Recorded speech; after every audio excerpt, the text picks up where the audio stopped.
Hello everyone, welcome to the channel commerce 10x। This is Pragya Sindh in front of you all. आज हम पढ़ेंगे management की importance. Management इतना जरूरी क्यों है कि हमारी पूरी बुक मैनेजमेंट पे बेस्ड है।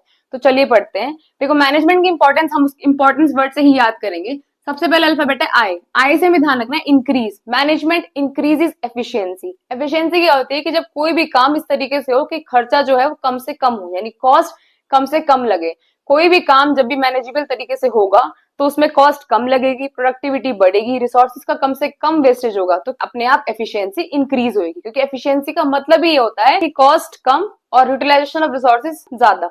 तो मैनेजमेंट इंक्रीज एफिशिएंसी। फिर नेक्स्ट ए से हमें ध्यान रखना है अचीव। मैनेजमेंट कुछ चीजें अचीव करने में हेल्प करता है, या ये कह सकते हैं कि मैनेजमेंट जीडीपी अचीव करने में हेल्प करता है। अभी जीडीपी इकोनॉमिक्स वाला जीडीपी नहीं है। This GDP stands for G for group goal, D for development of society and P for personal objectives. तो मैनेजमेंट सबसे पहले जो हेल्प करता है वो करता है ग्रुप गोल अचीव करने में। मैनेजमेंट हम करते क्यों है कि ऑर्गेनाइजेशन ने जो गोल डिसाइड करे हैं उनको हम अचीव कर सकें। यानी जो सबके ऑब्जेक्टिव अलग अलग होते हैं, अल्टीमेटली हमें कॉमन जो ऑब्जेक्टिव है, कॉमन जो गोल है ऑर्गेनाइजेशन का, उसको अचीव करना है। तो management helps in achieving group गोल।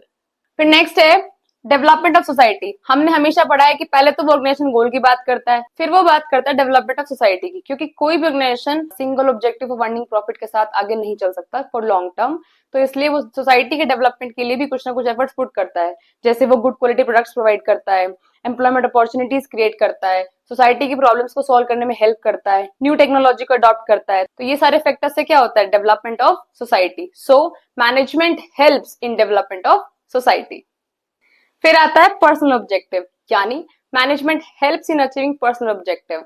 एक मैनेजर अपनी टीम को इस तरीके से लीड करता है कि ऑर्गेनाइजेशनल गोल के साथ साथ उसके एम्प्लॉयज के जो अपने इंडिविजुअल ऑब्जेक्टिव्स हैं वो भी अचीव हो सके। So management helps in achieving personal objectives. फिर सी से हमें ध्यान रखना है क्रिएट्स। अब मैनेजमेंट क्या कर रहा है, क्रिएट कर रहा है एक डायनामिक ऑर्गेनाइजेशन। डायनामिक का मतलब होता है something which keeps on changing. Organisation बहुत सारे ऐसे फैक्टर्स के बीच में सर्वाइव करता है जो बदलते रहते हैं। एनवायरमेंट में जो भी चेंजेस आ रहे हैं उस अकॉर्डिंग हम अपने ऑर्गेनाइजेशन में भी चेंजेस करने पड़ते हैं। तो एक मैनेजर एनवायरमेंट में आने वाले चेंजेस के अकॉर्डिंग अपने ऑर्गेनाइजेशन में भी चेंजेस करता रहता है। इसलिए बोलते हैं management creates a dynamic organisation. तो ये थी मैनेजमेंट की importance. Let us recall. Management क्या करता है, मैनेजमेंट इंक्रीज करता है efficiency. Management helps in achieving GDP, group goal, development of society, personal objectives, and then management creates a dynamic organization. I hope it helps. Good day.